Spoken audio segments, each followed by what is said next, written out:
And great to see you in person. Welcome to the show. I had to come all the way to Israel to meet you face to face. Yeah, no, it's wonderful to meet you, and thank you so much for being so brave to come to Israel during these difficult times. Of course, we stand in solidarity with this great nation. Now, I want to ask you, on this sacred day yesterday, the anniversary of October 7, we saw Israel come under attack in the north, south, and over Tel Aviv. Can you tell us how hostile this was? Well, look, the last 2 weeks has been difficult. There's direct attacks from Iran, Yemen, from Syria, from Lebanon, and from Hamas in the south. I'll tell you, as a mother, it's been really difficult because, you know, yesterday you've experienced the rockets, the interception in the middle of Tel Aviv. You had to hide. How do you communicate that to children, to 2-year-old? My 2-year-old twin, my 3-year-old, we have to run in the middle of the night into shelters. And I think that's the most difficult thing. I mean, we're tough. We're really tough people. We can endure that. But the effect that it has on our children is what really difficult for us personally.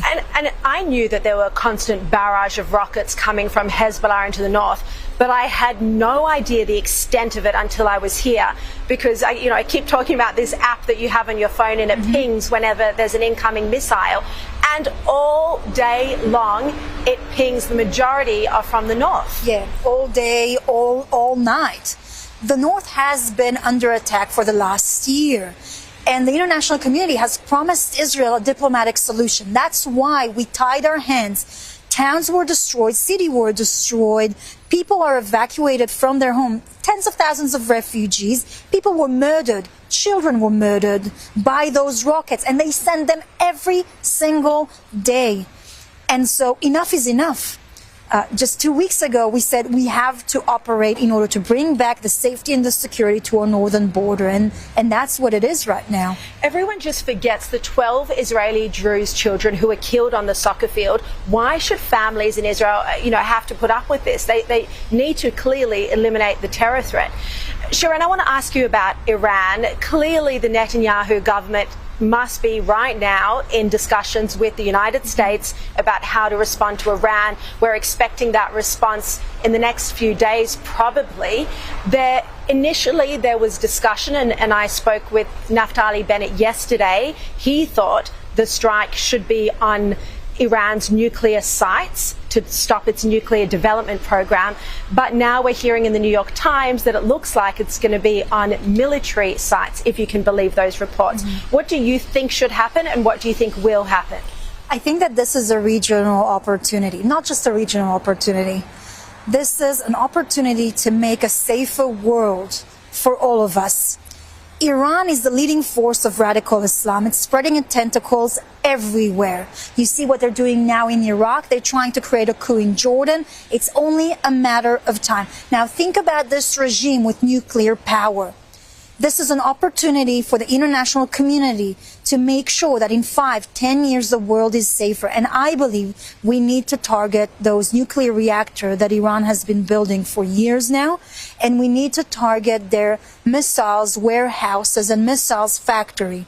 This will create a more stable Middle East and a safer world for all of us, for all of our children. And are you and your political allies advocating that position with the current government? Yes, absolutely. There's been many voices, including mine and my party members, to try and advocate for that. I think that obviously it needs to come in cooperation with the United States. And there's a US election at the moment, so you wouldn't have thought the Democrats would have the appetite for a war with Iran. Absolutely, but they wouldn't have another opportunity like that. And as the Iranian leadership, they only call Israel the little devil. America is the big devil. America is their main target, and they will not have another opportunity like that. Yeah. Look, I want to finish by asking you about UNRWA, the United Nations aid organization. As my viewers know all too well, Penny Wong has given $82 million. This is hard-earned taxpayer dollars, $82 million to Gaza since October 7 attacks on Israel. It's inexplicable. Millions of that has gone to UNRWA. This is an issue or a fight that you personally are involved in. What are you doing? Well, right now we're passing a legislation that will disconnect the ministries, the defense ministry and the foreign ministry, from communicating with UNRWA. UNRWA is a compromised organization that was taken over by Hamas, by a terrorist organization. Through UNRWA, Hamas is controlling and indoctrinating the entire population of Gaza. That's how they recruit terrorists into their army of terror. And we have to dismantle that if we want a different future. Now, understanding that that's what needs to happen and knowing the actions of Penny Wong and the current government is heartbreaking.